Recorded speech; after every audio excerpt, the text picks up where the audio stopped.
مختلف شہروں میں گئے، جس وجہ سے مولانا ظفر علی خان نے بھی مختلف شہروں میں تعلیم حاصل کی۔ آپ کا جو علاقہ ہے وہ وزیر آباد ہے، وزیر آباد کا علاقہ کرم آباد، اور وہاں پر ایک گاؤں تھا کوٹ میرٹھ، وہاں سے آپ کا تعلق ہے، وہیں پر آپ کا تولد ہوا۔ آپ نے ایف اے کی جو تعلیم ہے MAO کالج میں حاصل کی، محمدن اینگلو اورینٹل کالج سر سید احمد خان نے بنایا تھا، اس میں آپ نے تعلیم حاصل کی، جبکہ بعد ازاں بی اے کا امتحان آپ نے الہ آباد یونیورسٹی میں دیا اور کامیاب ہوئے۔ یہ 1895 عیسوی کی بات ہے۔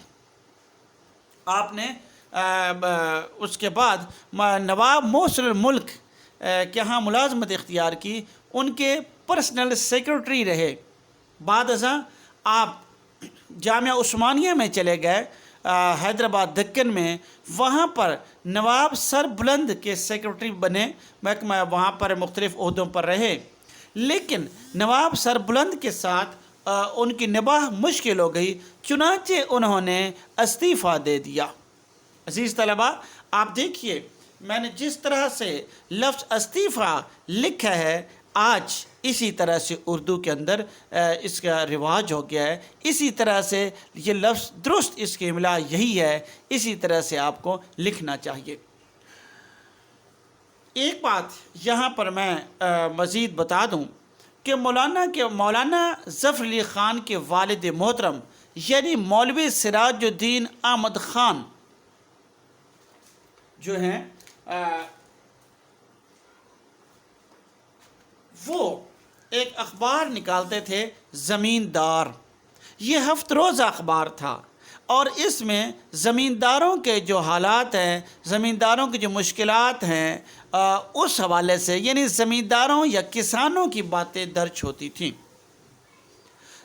جب ان کے والد محترم راہی ملک عدم ہوئے تو اس کے بعد مولانا ظفر علی خان نے یہ اخبار نکالنا شروع کر دیا۔ شروع میں آپ وزیر آباد سے یہ اخبار نکالتے رہے، لیکن اس کے بعد 1911 عیسوی میں مولانا ظفر علی خان اس اخبار کو لاہور میں لے کر آ گئے۔ یہاں سے یہ اخبار نکلنا شروع ہو گیا، اور اس کو انہوں نے ہفت روزہ سے یوں سمجھ لیجئے کہ اسے ڈیلی نیوز بنا دیا۔ روزانہ اب یہ اخبار چھپنے لگا، روزانہ یہ اخبار نکلنا شروع ہو گیا۔ مولانا کو یہاں پر آ کر علامہ اقبال رحمۃ اللہ علیہ، محمد ان فوق اور اسی طرح کے کئی اور سربر ابھرتا لوگوں کی محفل بھی کی انجمن بھی میسر آئی۔ اس اخبار میں چونکہ مولانا ظفر علی خان کانگریس کے عزائم کو واشگاف کرتے تھے، انگریز جو کچھ برِ صغیر کے ساتھ اور مسلمانوں کے ساتھ کر رہے تھے اس کو وہ بڑے واضح انداز میں بیان کیا کرتے تھے، تو اس وجہ سے اکثر جو حکومت وقت ہے وہ مولانا سے نالاں رہتی تھی، نتیجتاً انہیں بارہا قید و بند کی صعوبتیں برداشت کرنی پڑیں۔ مولانا ظفر علی خان نے سیاست میں بھی حصہ لیا۔ 1937 عیسوی 1937 اور 1945 عیسوی میں وہ رکن اسمبلی منتخب ہوئے۔ عزیز طلباء و طالبات، جیسا کہ میں نے آپ کو شروع میں بتایا اور جس وجہ سے آج ہم یہاں مولانا کا ذکر کر رہے ہیں، اس کی بڑی وجہ ان کی شاعری ہے، ان کی تخلیق ہے، اور ان کی ایک حمد آج ہم پڑھنے جا رہے ہیں، اسے سمجھنے کی کوشش کر رہے ہیں۔ تو شاعری ان کا بنیادی حوالہ ہے۔ ان کی شاعری کی بہت سی کتب شائع ہوئیں، ان میں سے آپ دیکھیے بہارستان، چمنستان، نگارستان، حبسیات، شور معاشر، ارمغان قادیان، یہ مختلف جو شاعری کی کتب ہیں یہ ان کی شائع ہوئیں اور اپنے قارئین تک پہنچی۔ آپ کی نظم یعنی حمد، جو دراصل جس کا بنیادی جو عنوان ہے وہ خمستان ازل کا ساقی ہے، یہ مولانا ظفر علی خان کی کتاب حبسیات سے لی گئی ہے، یہ نظم ان کی کتاب حبسیات میں موجود ہے۔ اس کے علاوہ مولانا نصر نگار بھی تھے اور آپ کے بہت سے مقالات و مضامین چھپے ہوئے ہیں۔ کچھ میں آپ کے سامنے کچھ کے جو عنوان ہیں وہ بیان کر دیتا ہوں۔ حقیقت و افسانہ، جواہر الادب، مقالات فاروق اعظم، خیابان فارس، مارکہ ادب، غلبہ روم، اسرار لندن، جنگل میں منگل، سیر ظلمات، افسانہ لندن، سنہری گونگا، یہ آپ کے نثری جو مضامین و مقالات ہیں۔ جیسا کہ میں نے آپ کو شروع میں بتایا تھا کہ آپ نے بہت کئی کتب کے تراجم بھی کیے ہیں، جن میں سے 2-4 کے نام میں آپ کے سامنے آپ کو بتایا دیتا ہوں۔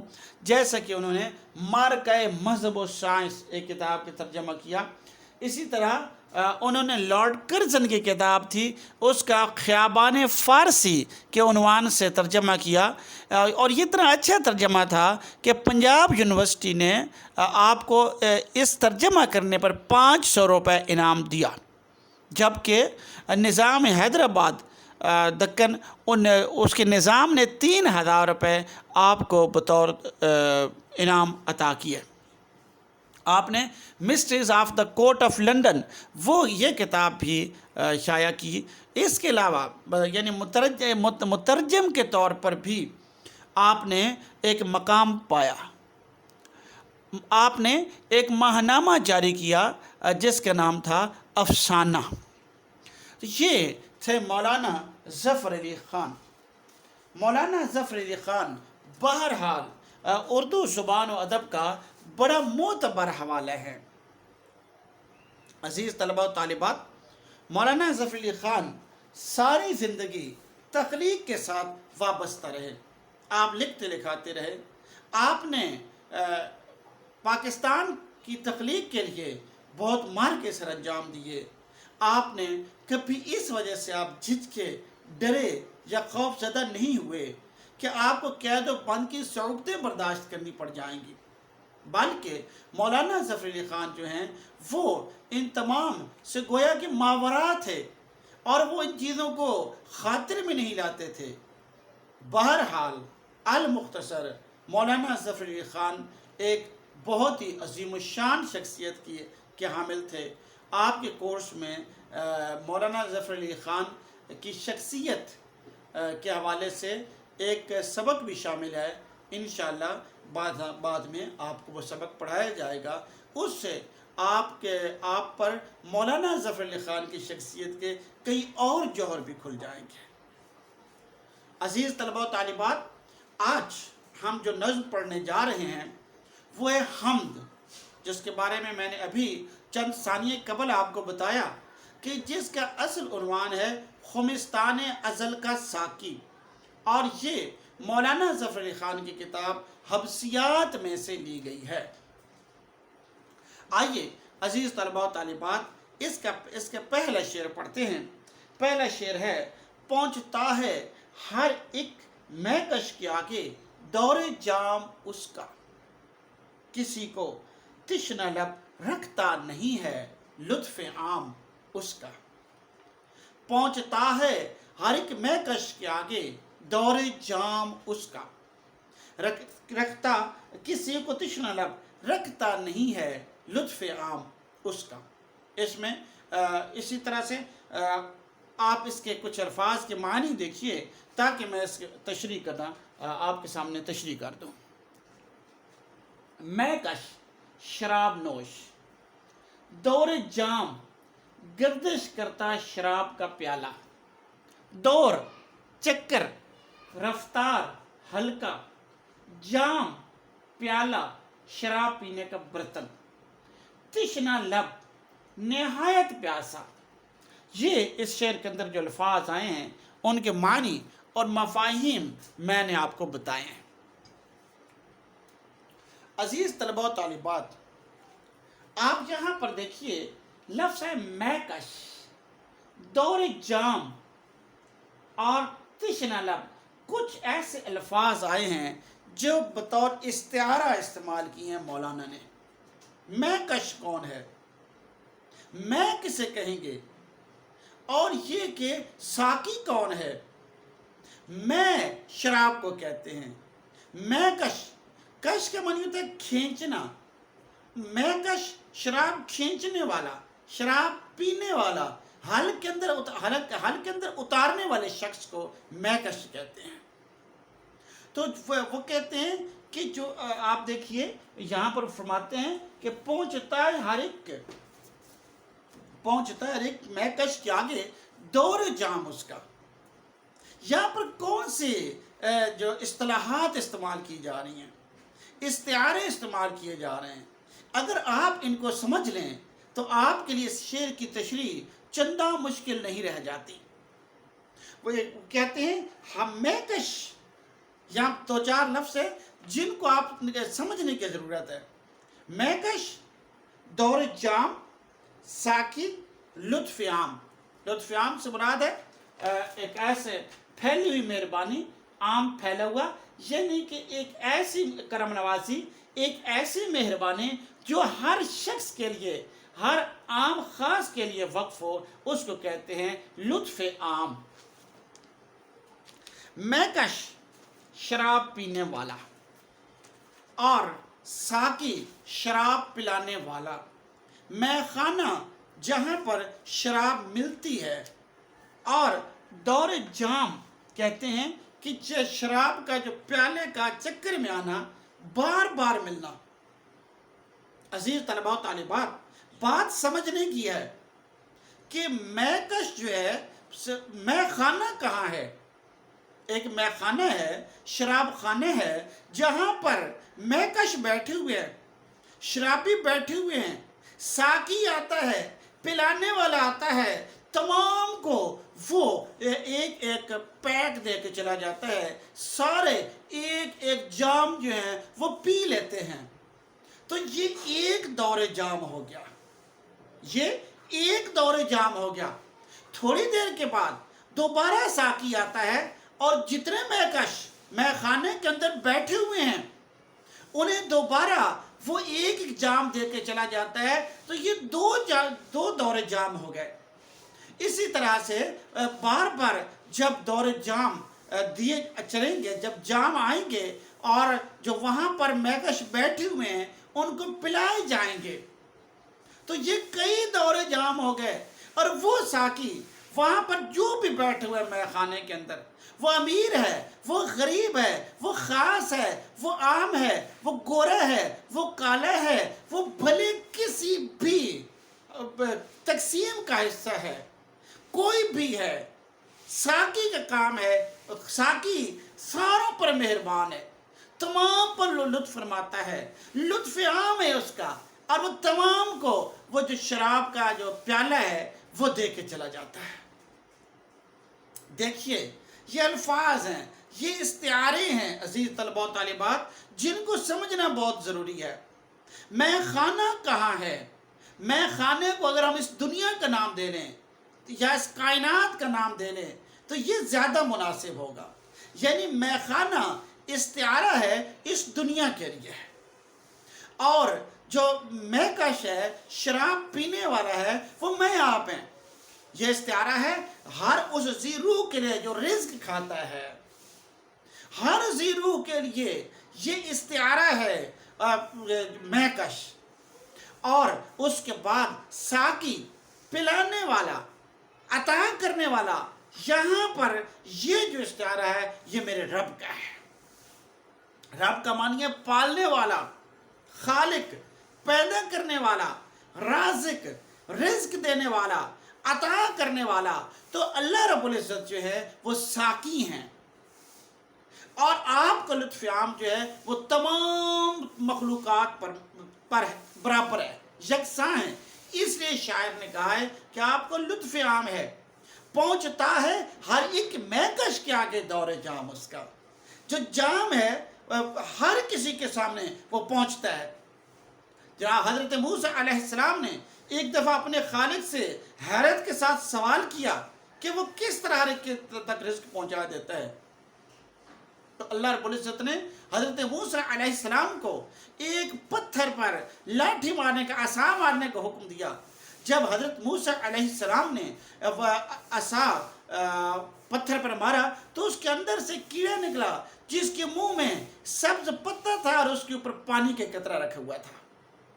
تو عزیز طلباء و طالبات، رزق جو ہے، دور جام جو ہے، وہ ہر کسی تک پہنچتا ہے اور اللہ رب العزت ہر کسی تک پہنچاتے ہیں۔ کوئی اور دنیا کے اندر ایسی مخلوق نہیں ہے، کوئی اور شخص نہیں ایسا ہو سکتا جو سب تک رزق پہنچاتا ہو۔ رزق پہنچانے کا ذمہ اللہ نے اپنے خود لے لیا ہے اور اللہ رب العزت ہر کسی کو رزق عطا کرتے ہیں۔ ایک دفعہ حضرت سلیمان علیہ السلام نے چاہا کہ وہ اللہ کی مخلوقات کی دعوت کریں، اور اللہ رب العزت سے حضرت سلیمان علیہ السلام نے درخواست کی کہ جو کھانا بنتا چلا جائے وہ باسی نہ ہو۔ اللہ رب العزت نے حضرت سلیمان علیہ السلام کی یہ درخواست قبول کر لی۔ بہت عرصے تک کھانا بنتا رہا، اور جب حضرت سلیمان علیہ السلام نے فرمایا، درخواست کی کہ یا رب العزت اپنی مخلوقات کو بھیج دیجئے کہ وہ یہاں آ کر رزق کھا لیں، جو میں نے کھانا بنایا وہ کھا لیں۔ تو جب ایک ہی مچھلی آئی اور تمام کھانا کھا کے چلی گئی، حضرت سلیمان علیہ السلام حیرت میں ڈوب گئے۔ تو یہ جو مخلوق کو رزق پہنچانا ہے، یہ صرف اور صرف اللہ تعالیٰ ہی کر سکتا ہے، کوئی اور نہیں کر سکتا۔ اسی لیے اور پھر ہر کسی تک پہنچتا ہے، ہر ایک میکش، ہر زیرو، وہ بھلے انسان ہے، وہ بھلے جن ہے، وہ بھلے حشرات میں سے ہے، وہ بھلے درند ہے، وہ بھلے پرند ہے، وہ بھلے کسی بھی مخلوق کا حصہ ہے، کسی بھی زیرو کا جو تقسیم کا حصہ ہے، کوئی بھی ہے، اللہ جو دور جام ہے اس تک پہنچ جاتا ہے۔ تو یہ پہنچتا ہے، لیکن میں کش کے آگے دور جام اس کا رکھتا نہیں ہے۔ کہتے کسی کو تشر لب رکھتا نہیں ہے لطف عام اس کا، کوئی بھی پیاسا نہیں رہتا، کوئی بھی بھوکا نہیں رہتا ہے۔ دراصل عزیز طلباء و طالبات، ان استعاروں کو استعمال کرنے کا تھوڑا سا مفہوم سمجھنے کی کوشش کیجئے۔ میں جو شرابی ہے، اس سے اگر شراب نہیں ملتی تو اس کی حالت دگردوں ہو جاتی ہے، اس کی حالت بگڑ جاتی ہے۔ تو ایسے میں اس کی اپنے آپ کو کاٹتا ہے، گھر کا سامان بیچ دیتا ہے، لیکن عزیز طلباء و طالبات مرتا نہیں ہے وہ۔ اگر اسے شراب نہ ملے تو وہ تڑپتا تو رہے گا، مرے گا نہیں۔ گویا کہ شراب اس کی زندگی کا ایک ایسا نشہ ہے جس کے اندر وہ ڈوب گیا ہے، وہ میں کش ہے، شراب میں ہے، ساقی پلانے والا ہے، میں خانے میں جا کے بیٹھتا ہے۔ اب ذرا ہم اپنے اوپر غور کریں، ہم ناشتہ کرتے ہیں، ہم دوپہر کا کھانا کھاتے ہیں، ہم رات کا کھانا کھاتے ہیں، تو یہ اگر ہمیں نہ ملے، ایک روزہ آپ رکھتے ہیں، ہم لوگ روزہ رکھتے ہیں، اور جو حالت ہماری ہوتی ہے وہ دیدنی ہوتی ہے۔ عزیز طلباء و طالبات، آپ اس سے اندازہ لگائیے کہ کیا یہ نشہ جو ہے یہ شراب سے بڑھ کر نہیں ہے۔ اگر ہمیں کھانا نہ ملے تو ہماری حالت کیا ہو جاتی ہے، اور کھانا نہ ملے تو ہماری موت واقع ہو سکتی ہے، ہمیں پانی نہ ملے تو ہماری موت واقع ہو سکتی ہے، سانس تھوڑی دیر کے رک جائے تو ہم اس دنیا سے سدھار جائیں گے۔ تو یہ تو شراب سے بھی بڑھ کر نشہ ہوا، یہ تو شراب سے بھی بڑھ کر نشہ ہوا۔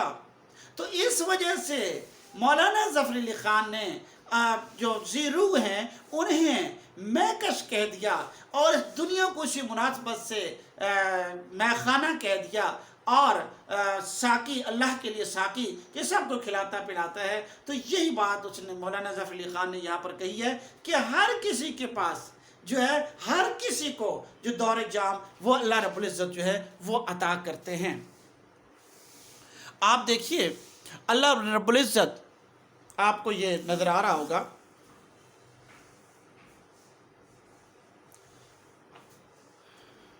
اللہ نے رب العزت سورہ سبا میں آیت 39 ہے، اس کا ترجمہ میں آپ کے سامنے پیش کر رہا ہوں، اور اس میں اللہ رب العزت فرماتے ہیں، اور وہ سب سے عمدہ رزق دینے والا ہے۔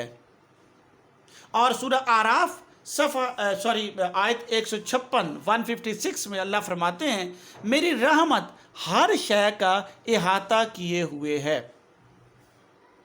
یہ اللہ کی ذات ہی ہے، اللہ رب العزت ہی ہیں کہ جو واللہ خیر الرازقین، وہ سب سے عمدہ رزق دینے والا ہے۔ کوئی اور رزق دے نہیں سکتا ہے، کوئی اور کر نہیں سکتا یہ سارا کچھ۔ تو جو اللہ ہی ہے جو رزق دینے والا ہے، سب تک پہنچتا ہے، اور مولانا ظفر علی خان یہی کہہ رہے ہیں۔ اس کا متعلقہ شعر پڑھیے: دیا اپنے کرم سے ریسا مور ناتواں کو بھی، لگائے گر سلیماں کے لیے نعمت کے خاں تو نے۔ مور ناتواں، مور کہتے ہیں چیونٹی کو، بہت ہی کمزور ناتواں سی۔ اللہ کا شاعر کہتا ہے کہ یا رب العزت آپ نے اپنی مہربانی اور کرم سے جہاں چونٹی جیسی ناتواں مخلوق کو رزق دیا ہے، وہیں آپ نے حضرت سلیمان علیہ السلام کے لیے بھی نعمت کی دسترخوان چن دی ہے۔ اسی طرح آپ اگلے شعر پڑھیے، اسی سے متعلق ہے: کرتا ہے عطا بڑھ کے ضرورت سے سبھی کو، بے مثل زمانے میں سخاوت ہے اسی کی۔ کرتا ہے عطا بڑھ کے ضرورت سے سبھی کو، بے مثل زمانے میں سخاوت ہے اسی کی۔ جی، عطا کرنے والی جو ذات ہے، دینے والی جو ذات ہے، وہ صرف اور صرف اللہ کی ذات ہے۔ کوئی اور عطا نہیں کر سکتا، کوئی اور دے نہیں سکتا ہے، وہ وہی ہے، اسی کی ذات پاک ہے، وہی عطا کرنے والی ذات ہے، کوئی اور کہاں دے سکتا ہے۔ اسی وجہ سے شاعر نے یہ کہا ہے کہ ساروں کو عطا کرتا ہے، اور اس کی جو سخاوت ہے وہ بے مثل ہے، بے مثال ہے، ویسی کوئی سخاوت اور کر ہی نہیں سکتا ہے۔ وہ صرف اور صرف اللہ رب العزت جو ہے، ان سے بڑا سخی کون ہو سکتا ہے؟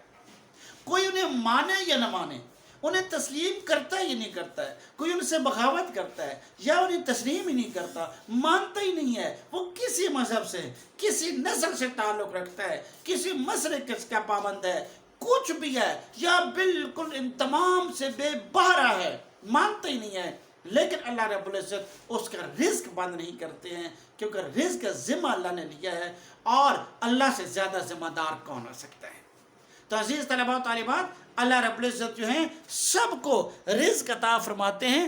آگے آپ ایک اور شعر دیکھیے، اسی حوالے سے آپ کی نظر کے سامنے آ رہا ہوگا کہ وہ غنی ہے کہ ہے محتاج زمانہ اس کا، وہ غنی ہے کہ ہے محتاج زمانہ اس کا، کبھی خالی نہیں ہوتا ہے خزانہ اس کا۔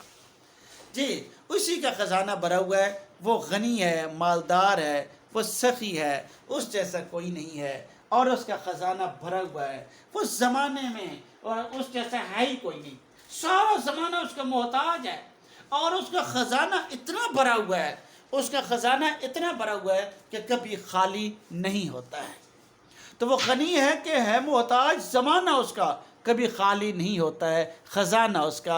وہ عطا کرنے والا ہے، وہ دینے والا ہے، اور اس کا خزانہ جو ہے وہ کبھی بھی خالی نہیں ہوتا ہے، اس کا خزانہ ہمیشہ بھرا رہتا ہے۔ تو عزیز طلباء و طالبات، امید ہے یہ شعر آپ کو سمجھ آ گیا ہوگا۔ یہاں پر ہم اس لیکچر کو روکتے ہیں، انشاءاللہ اگلے لیکچر میں مزید اشعار کی تشریح کرنے کی کوشش کریں گے۔ اللہ تعالیٰ آپ کو اپنے حفظ و امان میں رکھے، اور آپ کو دین اور دنیا کی بھلائی عطا فرمائے۔ اللہ حافظ۔